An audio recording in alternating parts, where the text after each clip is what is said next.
अथ चतुर्थोऽध्यायः। श्रीभगवानुवाच इमं विवस्वते योगम् प्रोक्तवानहमव्ययम् विवस्वान्मनवे प्राह मनुरिक्ष्वाकवे ब्रवीत् एवं परम्परा प्राप्तम् इमं राजर्षयो विदुः सकाले नेह महता योगो नष्टः परन्तप स एवायं मया तेद्य योगः प्रोक्तः पुरातनः भक्तोऽसि मे सखा चेति रहस्यं ह्येतदुत्तमम्। अर्जुन उवाच अपरं भवतो जन्म परं जन्म विवस्वतः कथमेतद्विजानीयाम् त्वमादौ प्रोक्तवानिति। श्रीभगवानुवाच बहूनि मे व्यतीतानि जन्मानि तव चार्जुन तान्यहं वेद सर्वाणि न त्वं वेत्थ परन्तप। अजोऽपि सन्नव्ययात्मा भूतानामीश्वरोऽपि सन् प्रकृतिं स्वामधिष्ठाय सम्भवाम्यात्ममायया। यदा यदा हि धर्मस्य ग्लानिर्भवति भारत अभ्युत्थानमधर्मस्य तदात्मानं सृजाम्यहम्। परित्राणाय साधूनां विनाशाय च दुष्कृताम् धर्म संस्थापनार्थाय सम्भवामि युगे युगे। जन्म कर्म च मे दिव्यम् एवं यो वेत्ति तत्त्वतः त्यक्त्वा देहं पुनर्जन्म नैति मामेति सोऽर्जुन। वीतरागभयक्रोधाः मन्मया मामुपाश्रिताः बहवो ज्ञानतपसा पूता मद्भावमागताः। ये यथा मां प्रपद्यन्ते तांस्तथैव भजाम्यहम्। मम वर्त्मानुवर्तन्ते मनुष्याः पार्थ सर्वशः काङ्क्षन्तः कर्मणां सिद्धिं यजन्त इह देवताः। क्षिप्रं हि मानुषे लोके सिद्धिर्भवति कर्मजा चातुर्वर्ण्यं मया सृष्टम् गुणकर्म विभागशः तस्य कर्तारमपि माम् विद्यकर्तारमव्ययम्। न मां कर्माणि लिम्पन्ति न मे कर्मफले स्पृहा इति मां योऽभिजानाति कर्मभिर्न स बध्यते। एवं ज्ञात्वा कृतं कर्म पूर्वैरपि मुमुक्षुभिः कुरु कर्मैव तस्मात् त्वम् पूर्वैः पूर्वतरं कृतम्। किं कर्म किमकर्मेति कवयोऽप्यत्र मोहिताः तत्ते कर्म प्रवक्ष्यामि यज्ञात्वा मोक्ष्यसे शुभात्। कर्मणो ह्यपि बोद्धव्यम् बोद्धव्यम् च विकर्मणः अकर्मणश्च बोद्धव्यम् गहना कर्मणो गतिः कर्मण्यकर्म यः पश्येत् अकर्मणि च कर्म यः स बुद्धिमान् मनुष्येषु स युक्तः कृष्णकर्मकृत् यस्य सर्वे समारम्भाः कामसङ्कल्पवर्जिताः ज्ञानाग्निदग्धकर्माणम् तमाहुः पण्डितम् बुधाः त्यक्त्वा कर्मफलासङ्गम् नित्यतृप्तो निराश्रयः कर्मण्यभिप्रवृत्तोऽपि नैव किञ्चित् करोति सः निराशीर्यतचित्तात्मा त्यक्तसर्वपरिग्रहः शारीरम् केवलम् कर्म कुर्वन्नाप्नोति किल्बिषम् यदृच्छालाभसन्तुष्टः द्वन्द्वातीतो विमत्सरः समसिद्धावसिद्धौ च कृत्वापि न निबध्यते गतसङ्गस्य मुक्तस्य ज्ञानावस्थितचेतसः यज्ञायाचरतः कर्म समग्रम् प्रविलीयते ब्रह्मार्पणम् ब्रह्महविः ब्रह्माग्नौ ब्रह्मणाहुतम् ब्रह्मैव तेन गन्तव्यम् ब्रह्मकर्म समाधिना दैवमेवापरे यज्ञम् योगिनः पर्युपासते ब्रह्माग्नावपरे यज्ञम् यज्ञेनैवोपजुह्वति श्रोत्रादीन् इन्द्रियाण्यन्ये संयमाग्निषु जुह्वति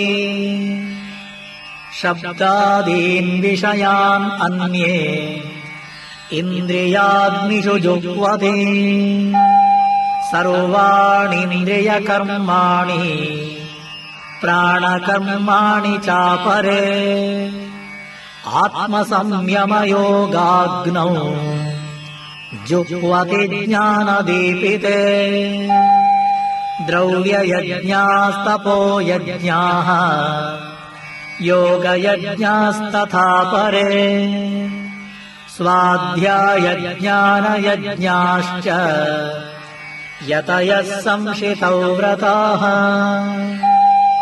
अपाने जुह्वति प्राणम् प्राणे पानम् तथा परे प्राणापानगतिरुद्ध्वा प्राणायामपरायणाः अपरे नियताहाराः प्राणान् प्राणेषु जुह्वति सर्वेऽप्येते यज्ञविदः यज्ञक्षपितकल्मषाः यज्ञशिष्टामृतभुजः यान्ति ब्रह्म सनातनम् नायम् लोकोऽस्त्ययज्ञस्य कुतोऽन्यः कुरु सत्तमा एवम् बहुविधा यज्ञाः वितताः ब्रह्मणो मुखे कर्मजान् विद्धितान् सर्वान् एवम् ज्ञात्वा विमोक्ष्यसे श्रेयान् द्रव्यमयाद् यज्ञात् ज्ञानयज्ञः परम् तप सर्वम् कर्माखिलम् पार्थ ज्ञाने परिसमाप्यते तद्विद्धि प्रणिपातेन परिप्रश्नेन सेवया उपदेक्ष्यन्ति ते ज्ञानम् ज्ञानिनस्तत्त्वदर्शिनः यज्ञात्वा न पुनर्मोहम् एवम् यास्यसि पाण्डव येन भूतान्यशेषेण द्रक्ष्यस्यात्मन्यथो मयि अपि चेदसि पापेभ्यः सर्वेभ्यः पापकृत्तमः सर्वम् ज्ञानप्लवेनैव वृजिनम् सन्तरिष्यसि यथैधंसि समिद्धोऽग्निः भस्मसात् कुरुतेऽर्जुन ज्ञानाग्नि सर्वकर्माणि भस्मसात् कुरुते तथा न हि ज्ञानेन सदृशम् पवित्रमिह विद्यते तत्स्वयम् योगसंसिद्धः कालेनात्मनि विन्दति श्रद्धावान् लभते ज्ञानम् तत्परः संयतेन्द्रियः ज्ञानम् लब्ध्वा पराम् शान्तिम् अचिरेणाधिगच्छति अज्ञश्चाश्रद्धधानश्च संशयात्मा विनश्यति नायम् लोकोऽस्ति न परः न सुखम् संशयात्मनः योगसन्न्यस्तकर्माणम् ज्ञानसञ्छिन्न संशयम् आत्मवन्तम् न कर्माणि निबध्नन्ति धनञ्जय तस्मादज्ञानसम्भूतम् हृत्स्थम् ज्ञानासीनात्मनः चित्त्वैनम् संशयम् योगम् आतिष्ठोत्तिष्ठ भारत ॐ तत्सदिति श्रीमद्भगवद्गीतासु उपनिषत्सु ब्रह्मविद्यायाम् योगशास्त्रे श्रीकृष्णार्जुनसंवादे ज्ञानकर्मसन्न्यासयोगो नाम चतुर्थोऽध्यायः।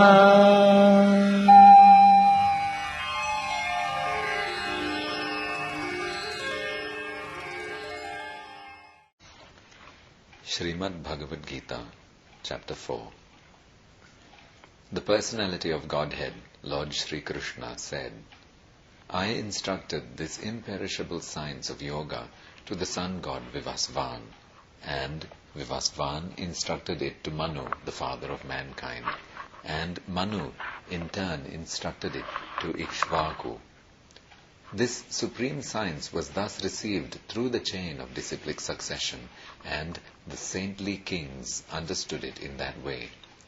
But, in course of time, the succession was broken, and therefore the science as it is appears to be lost.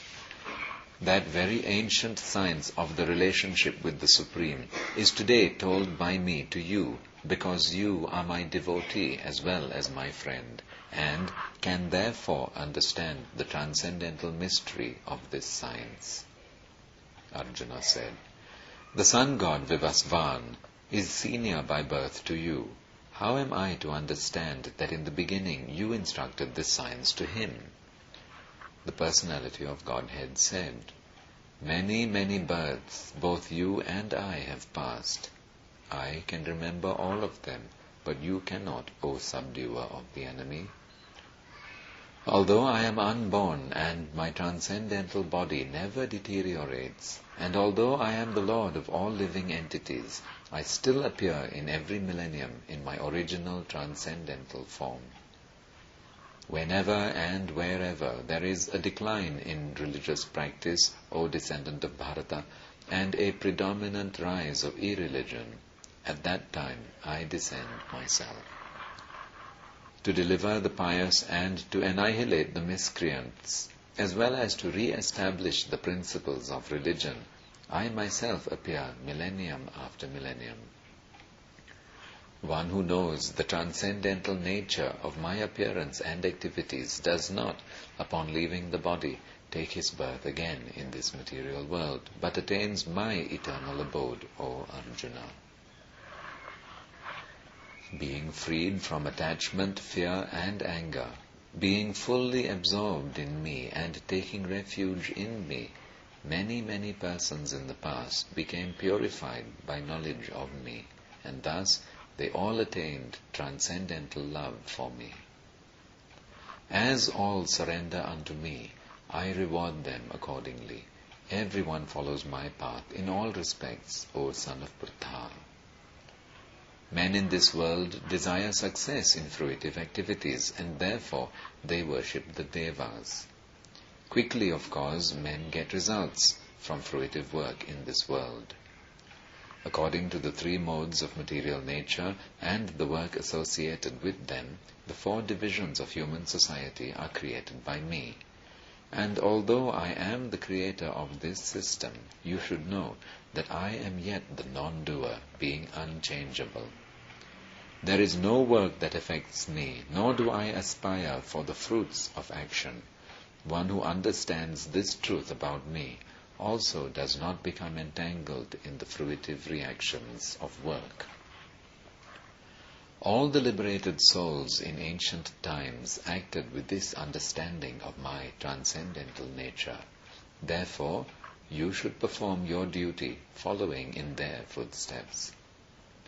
Even the intelligent are bewildered in determining what is action and what is inaction. Now, I shall explain to you what action is, knowing which you shall be liberated from all misfortune. The intricacies of action are very hard to understand. Therefore, one should know properly what action is, what forbidden action is, and what inaction is. One who sees inaction in action and action in inaction is intelligent among men, and he is in the transcendental position, although engaged in all sorts of activities. One is understood to be in full knowledge, whose every endeavor is devoid of desire for sense gratification. He is said by sages to be a worker for whom the reactions of work have been burned up by the fire of perfect knowledge. Abandoning all attachment to the results of his activities, ever satisfied and independent, he performs no fruitive action, although engaged in all kinds of undertakings. Such a man of understanding acts with mind and intelligence perfectly controlled, gives up all sense of proprietorship over his possessions, and acts only for the bare necessities of life. Thus working, he is not affected by sinful reactions. He who is satisfied with gain which comes of its own accord, who is free from duality and does not envy, who is steady in both success and failure, is never entangled although performing actions. The work of a man who is unattached to the modes of material nature and who is fully situated in transcendental knowledge merges entirely into transcendence. A person who is fully absorbed in Krishna consciousness is sure to attain the spiritual kingdom because of his full contribution to spiritual activities, in which the consummation is absolute and that which is offered is of the same spiritual nature. Some yogis perfectly worship the Devas by offering different sacrifices to them, and some of them offer sacrifices in the fire of the Supreme Brahman. Some, the unadulterated brahmacharis, sacrifice the hearing process and the senses in the fire of mental control, and others, the regulated householders, sacrifice the objects of the senses in the fire of the senses. Others, who are interested in achieving self-realization through control of the mind and senses, offer the functions of all the senses and of the life breath as oblations into the fire of the controlled mind. Having accepted strict vows, some become enlightened by sacrificing their possessions, and others by performing severe austerities, by practicing the yoga of eightfold mysticism, or by studying the Vedas to advance in transcendental knowledge. Still others who are inclined to the process of breath restraint to remain in trance practice by offering the movements of the outgoing breath into the incoming and the incoming breath into the outgoing, and thus at last remain in trance, stopping all breathing. Others, curtailing the eating process, offer the outgoing breath into itself as a sacrifice. All these performers who know the meaning of sacrifice become cleansed of sinful reactions, and having tasted the nectar of the results of sacrifices, they advance toward the supreme eternal atmosphere. O best of the Kuru dynasty, without sacrifice one can never live happily on this planet or in this life. What then of the next? All these different types of sacrifice are approved by the Vedas, and all of them are born of different types of work. Knowing them as such, you will become liberated. O chastiser of the enemy, the sacrifice performed in knowledge is better than the mere sacrifice of material possessions. After all, O son of Pritha, all sacrifices of work culminate in transcendental knowledge. Just try to learn the truth by approaching a spiritual master. Inquire from him submissively and render service unto him. The self-realized souls can impart knowledge unto you because they have seen the truth. Having obtained real knowledge from a self-realized soul, you will never fall again into such illusion, for by this knowledge you will see that all living beings are but part of the Supreme, or in other words, that they are mine. Even if you are considered to be the most sinful of all sinners, when you are situated in the boat of transcendental knowledge, you will be able to cross over the ocean of miseries. As a blazing fire turns firewood to ashes, O Arjuna, so does the fire of knowledge burn to ashes all reactions to material activities. In this world there is nothing so sublime and pure as transcendental knowledge. Such knowledge is the mature fruit of all mysticism, and one who has become accomplished in the practice of devotional service enjoys this knowledge within himself in due course of time. A faithful man who is dedicated to transcendental knowledge and who subdues his senses is eligible to achieve such knowledge, and, having achieved it, he quickly attains the supreme spiritual peace. But ignorant and faithless persons who doubt the revealed scriptures do not attain God consciousness. They fall down. For the doubting soul there is happiness neither in this world nor in the next. One who acts in devotional service, renouncing the fruits of his actions, and whose doubts have been destroyed by transcendental knowledge, is situated factually in the self. Thus, he is not bound by the reactions of work, O conqueror of riches. Therefore, the doubts which have arisen in your heart out of ignorance should be slashed by the weapon of knowledge. Armed with yoga, O Bharata, stand and fight.